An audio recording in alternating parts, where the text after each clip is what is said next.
Nós te adoramos nessa noite. Nós reconhecemos quem Tu és. Tu és tudo para nós, Jesus. Seja adorado nesse lugar, seja adorado em cada casa que está agora online, conectado, assistindo, ouvindo, adorando. Adorado seja o Teu nome, Jesus. Te amamos, te amamos. Te amamos, Jesus, te amamos. Muito obrigado por tudo. Muito obrigado pela Juventude Alive. Muito obrigado pela Igreja Amor e Cuidado. Muito obrigado pela Tua igreja, Tua noiva, que tem se fortalecido nesses tempos e que tem Te buscado mais e mais.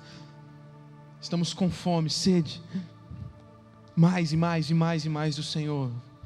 Estamos mergulhando, indo mais fundo. Em nome de Jesus, nós clamamos: Espírito de Deus, se manifesta em cada casa agora assistindo, em cada lar agora que está conectado. Senhor, se alguma dessas casas que estão conectadas agora conosco através do YouTube, do Instagram, se dentro dessas casas há alguém enfermo, se há alguém desanimado, se há alguém em depressão, se há alguém vivendo desordem, se há alguém vivendo caos, se há alguém vivendo abatimento, nós clamamos agora para que a Tua presença invada esta casa e que no lugar da tristeza haja alegria, que no lugar da morte haja vida, que no lugar da doença haja saúde, que em lugar da aflição haja a alegria do Senhor, haja satisfação. Em nome de Jesus, que a Tua presença invada cada casa agora. Nós clamamos e em fé nós temos convicção e a certeza que o Senhor está agindo para a honra e glória do Teu nome. Amém e amém. Bom, hoje estamos aqui do nosso campus Bela Vista. Eu sei que você está morrendo de saudade dessa casa. Uma sensação até estranha estarmos hoje aqui adorando a Jesus com essa galera da C-Music e olhando aqui essas cadeiras vazias. Não estamos acostumados com isso, mas crendo que todo esse tempo vai passar e o Senhor está nos fortalecendo ainda mais. E você aí na tua casa está sendo abençoado juntamente com a tua família. Que Deus te abençoe, que você espalhe esse link para o máximo de pessoas que você puder. Nós vamos compartilhar agora rapidamente a palavra do Senhor. Estou aqui com a nossa galera da C-Music, eles estão me ajudando aqui, adorando a Jesus, e Ele está fazendo coisas lindas nessa noite. Eu quero falar com você sobre tempo de mudança. Nós estamos num tempo ímpar, num tempo muito diferente de tudo que nós já vivemos até hoje. Uma coisa é certa: quando esse tempo de pandemia passar, o mundo não será mais o mesmo. Muitas coisas estão mudando ao nosso redor. E sabe, nesse tempo de mudanças, eu tenho encarado esse tempo como um tempo estratégico. Um tempo estratégico de Deus para o nosso coração, para que apliquemos mudanças necessárias para a nossa vida. Eu não estou dizendo que esse tempo foi enviado por Deus, mas eu estou dizendo que Deus, na sua soberania, Ele usa as coisas loucas e Ele transforma o caos em oportunidades, Ele transforma as crises em oportunidades para crescermos. Eu creio que nesse tempo que estamos vivendo é um tempo muito estratégico da parte de Deus, para nós como indivíduos e para a igreja de Jesus também. Eu entendo esse tempo como um tempo de alinhamento. Repito, não que Deus tenha mandado essa pandemia, não, nós conhecemos do caráter do nosso Deus, Ele não é assim.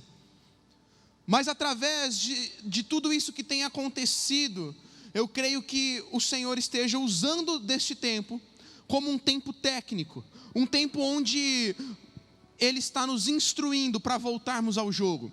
Você que assiste futebol, você que assiste outros esportes, que tem um período de duração longo na partida, existe um tempo principalmente nos lugares onde é muito calor, principalmente no verão, campeonato paulista aí, os campeonatos estaduais aqui no Brasil que acontecem no verão, chega uma hora que tem que ter um tempo técnico, um tempo de parada, um tempo onde o pessoal vai tomar água, reabastecer as forças e ter algumas instruções, tem um intervalo.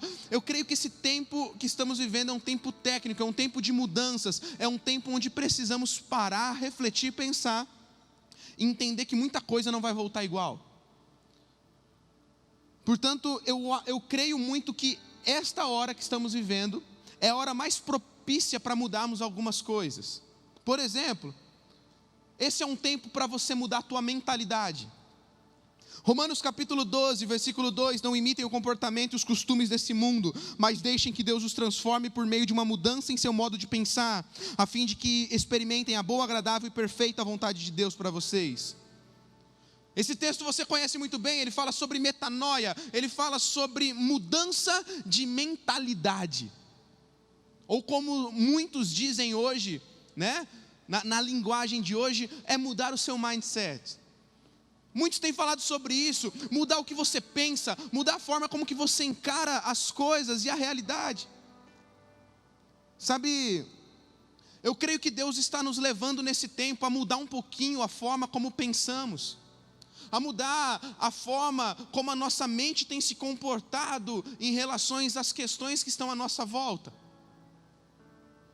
Sabe, hoje nós vivemos uma guerra entre coroas. Como assim? 1 Crônicas capítulo 20 e 2 Samuel capítulo 11 conta a história de um tempo no reinado de Davi, onde ele envia o seu exército para tomar algumas cidades, alguns lugares, e Joabe, comandante do exército, ele juntamente com todos aqueles homens, eles tomam o reino de Amon. Agora você precisa entender que Amon e Moabe era um reino que tem descendência lá do incesto da filha de Ló com o próprio pai. Lembra aquela história onde a filha comete incesto com o próprio pai, ela passa a ter um filho? Então, essa descendência gera o reino de Amon e de Moabe. E esse reino de Amon é tomado por Davi, é tomado pelo povo de Israel. Joabe, como comandante do exército, vai à frente e eles tomam toda aquela região. Quando eles tomam a região, uma coroa do rei de Amon é tomada. E Davi coloca aquela coroa em sua cabeça. E eu quero que você entenda que nada na Bíblia é por acaso. Por isso que a Bíblia conta detalhes. Olha só isso aqui que importante. Davi, ele pega aquela coroa que não era dele e coloca. E bem nesse momento que Davi toma a coroa de Amon, um dos episódios mais trágicos da vida de Davi acontece. Davi deveria estar na guerra, Davi deveria estar na frente de batalha, Davi deveria estar com o seu povo liderando, e ele prefere ficar no palácio de boa, curtindo fossa. Ele prefere ficar tranquilão na dele, enquanto o povo dele estava batalhando. Cabeça vazia, mentalidade fraca, o pecado seduz. Davi, ele cai talvez no maior erro da vida dele. Ele comete adultério. Ele se deita com uma mulher casada, ele engravida aquela mulher, e para esconder o seu pecado, ele coloca o marido daquela mulher na frente de batalha para que ele morresse. Agora, eu quero que você entenda que um rei de Israel nunca faria isso, porque um rei de Israel tinha o seu mindset, tinha a sua mente conectada com o padrão do céu. O problema é que teve um tempo que o Davi esqueceu que ele era rei de Israel, e ele tomou uma coroa do rei de Amon. E o rei de Amon dizia o seguinte: eu posso fazer o que eu quiser, eu sou o rei, eu que mando em tudo. A partir do momento que Davi escolhe a coroa de um rei pagão do que a coroa do reinado de Israel, a sua mentalidade fraca faz ele cometer o pior erro da vida dele. Sabe, existe uma guerra entre coroas na nossa nação. Existe uma guerra entre coroas na sua vida nesse momento. E quando eu falo de coroa, entenda como mentalidade, entenda como princípio. Existe uma guerra entre princípios na tua mente. Os princípios do reino te chamando para colocar a coroa do governo de Cristo na tua vida, e um outro governo te chamando, que é a coroa de Amon, que você faz o que você quiser da tua vida. O Senhor está nos chamando nesse tempo para reavaliarmos a nossa mentalidade, o nosso mindset, como nós pensamos, como nós refletimos, qual governo queremos dar para a nossa vida. Tem muita gente falando assim, eu não consigo, eu só escorrego. É porque a sua mente, a coroa que está na tua cabeça, é a coroa de Amon, eu faço o que eu quero, e não a coroa do reinado do povo de Deus, que é eu faço e sigo os princípios e valores celestiais. Filipenses 4:8 diz, finalmente, irmãos, tudo que for verdadeiro, tudo que for nobre, tudo que for correto, tudo que for puro, tudo que for amável, tudo que for de boa fama, se houver algo de excelente ou digno de louvor, pensem nessas coisas. Eu creio que nesse tempo de mudança, é um tempo para a gente mudar a nossa mentalidade, mudar o nosso jeito de pensar naquilo que é amável, pensar naquilo que é de boa fama, pensar naquilo que é verdadeiro, pensar naquilo que é nobre. É o que está acontecendo nessa pandemia. Não é à toa que essa pandemia está sendo chamada de pandemia do medo. Sabe por quê? Ela é séria sim, sabemos dos riscos, sabemos das grandes questões envolvidas, da grande contaminação, nós sabemos de tudo isso. Mas muito desta pandemia tem se falado que aconteceu por conta do medo, o caos que se instaurou no mundo. Não é à toa que muitos têm falado que corona, ela quer dizer coroa, até pela forma que o vírus tem. E se estamos falando sobre coroa relacionada a pensamento, faço uma analogia, muitos têm colocado a coroa do medo, muitos têm colocado a corona do medo, muitos têm aceitado uma mentalidade que não é celestial. Deixa eu te dizer, não coloque esta coroa do medo, não coloque a coroa das pessoas que pensam como a terra pensa, pense como os céus pensam, pense como Jesus pensa ao teu respeito. Você tem a mente de Cristo, então pense nas coisas que são do alto, pense nas coisas que Deus pensa ao teu respeito, pense nas coisas que Deus pensa a respeito do mundo, da nossa nação, pense nas coisas do alto. Não aceite a coroa do medo, não aceite a coroa do caos, não aceite a coroa desta terra, só aceite a coroa de Jesus Cristo de Nazaré, porque Ele é o nosso Rei. Sabe, esse é um tempo de mudança de mentalidade, mas esse também é um tempo de mudança de perspectiva. Sabe, um dia, um cego de nascença chegou até Jesus. Esse cego de nascença chegou a Jesus para ser curado. Então, quando aquele cego chega, os discípulos começam de uma perspectiva terrena, uma mentalidade também terrena, começam a discutir. E eles falavam, mas Jesus, quem que pecou? Será que foi o pai dele? Será que foi ele? Por que esse camarada é cego? Jesus chega e dá uma resposta aos discípulos, olha só. Jesus fala o seguinte, João 9:3, nem ele nem seus pais pecaram, mas isso aconteceu para que a obra de Deus se manifestasse na vida dele. Deixa eu te falar, quando nós mudamos a nossa perspectiva, nós passamos a observar aquilo que é essencial. Vou repetir, quando nós mudamos a nossa perspectiva, passamos a observar aquilo que é essencial. Sabe o que Jesus está fazendo? Jesus está chamando eles para um papo e falando assim, vem cá, a perspectiva de vocês está equivocada, está errada, a perspectiva de vocês está muito errada, é o que Jesus está falando. Vocês não estão focando naquilo que é essencial, vocês estão perdendo tempo em discussões bobas. Quem que pecou, o pai ou o cego? Ei, ninguém pecou. Essa doença só se instalou nele para que a glória de Deus fosse manifestada agora através da cura, e Jesus cura aquele cego.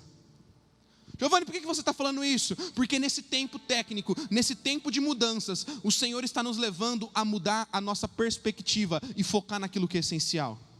Como assim? olha isso, a igreja tendo que voltar à essência. Eu amo as reuniões cheias, eu amo as conferências. Tivemos o Confralive aqui, milhares de jovens aqui apaixonados por Jesus, esse templo lotado. Mas voltamos à essência, voltamos a nossa perspectiva para o lugar correto. Sabe o que? Entendendo que as conferências, que os ajuntamentos coletivos não têm um fim em si mesmos, são apenas um meio pelo qual alcançamos um maior objetivo. E é por isso que temos entendido que a igreja não para e você aí na tua casa continua sendo igreja. É mudança de perspectiva. As pessoas tendo que voltar a ter tempo com aquilo que é realmente essencial nas nossas vidas, família. E outras pessoas discutindo quem está certo, é a saúde, é a economia, é o X, é o Y. Falta de perspectiva. Enquanto muitos ficavam discutindo polêmicas vazias, como quem pecou, o pai ou o cego? Jesus foca a atenção deles e muda a perspectiva. Ei, isso só aconteceu para a manifestação do poder de Deus. Então agora é hora de mudarmos as perspectivas, e não é quem é o errado, se é o X ou o Y, qual que está certo, se é a ação A ou B. Agora é da igreja se levantar e dizer: nós, igreja, somos os únicos que podemos reverter esse jogo através da oração, através do poder de Deus na nossa vida. Hora de focar o que é essencial e clamar, e chorar, e derramar lágrimas pela nossa nação, e ver o sobrenatural acontecendo. Eu gosto muito da história de José. José era um rapaz, ele tinha 11 irmãos, e esses irmãos odiavam ele, porque ele era o filho preferido. Esses irmãos vendem ele como escravo, ele vai para um lugar distante, ele vai para o Egito. Lá no Egito ele cresce, ele prospera, e mesmo em meio à crise, o Senhor o levanta, e ele se torna governador daquele povo. Depois do faraó, era ele a pessoa mais importante. O tempo se passa, então ele é usado para gerir uma crise global. Estamos num momento de crise global, então essa história tem tudo a ver. Como a crise era global, outras nações vizinhas e outras pessoas começam a chegar até o Egito para receber mantimento, porque o Egito prosperou mesmo em meio à crise e tinha mantimento de sobra para abençoar outras nações, através da vida de José, que foi alguém que tinha sua mentalidade renovada. Muito tempo depois, quando seus irmãos, que eram de outra nação, chegam no Egito para ter um bate-papo com José, eles descobrem então que é José. José se revela a eles, e naquele momento que eles estão desesperados, José ensina a eles outra perspectiva. Olha só, Gênesis 45, 7. Mas Deus me enviou à frente de vocês, para lhes preservar um remanescente nesta terra, e para salvar-lhes a vida com grande livramento. José faz eles enxergarem além daquele momento. José fala assim: sim, vocês fizeram mal a mim, mas olha só, olhem com outra perspectiva. Deus só me enviou à frente de vocês para que eu pudesse salvar a vida não só da nossa família, mas a vida de muitos. Deixa eu te dizer, nesse tempo de parada, nesse tempo técnico, nesse tempo de mudança, tente enxergar além desse momento, tente buscar os insights de Deus para a próxima estação, porque você já vai sair na frente quando esse tempo acabar. Você, igreja, já vai sair na frente quando esse tempo acabar. Mude a tua perspectiva. Mas sabe, esse também é um tempo de mudar o nosso posicionamento. Filipenses 2,5: seja a atitude de vocês a mesma de Cristo Jesus. A Bíblia sempre aponta para posicionamentos. Mudança de mentalidade, mudança de perspectiva e foco sempre tem que resultar em posicionamento, em atitude. Seja a atitude de vocês a mesma de Cristo. Quais ações você tem sido despertado para tomar nesse tempo? Nesse tempo de mudança, quais posicionamentos Deus tem pedido de você? Esse é um tempo de mudança. Esse é um tempo de mudarmos mentalidade, perspectiva e posicionamentos. Mentalidade, perspectiva e posicionamento. Estamos em final de semana de Páscoa. E é legal falar sobre mudanças nesse final de semana, porque na Páscoa a grande mudança aconteceu. A maior mudança da história da humanidade aconteceu na Páscoa. Tudo começou na sexta-feira da paixão. Tudo começou naquela sexta-feira de sacrifício. Tudo começou naquela sexta-feira de dor, de aparente vitória da morte. A sexta-feira foi uma verdadeira prova de amor. Foi uma entrega sacrificial que não foi fácil. Mas Juventude Alive, a sexta-feira, ela só teve sentido porque ela passou e o domingo chegou. O sacrifício só não foi em vão porque Jesus venceu a morte. Ele venceu a morte para nos dar vida. E se na sexta-feira ela veio carregada de choro, tristeza, dor, o domingo veio repleto de esperança e vida. A maior virada, a maior mudança da história, do curso da história aconteceu numa Páscoa.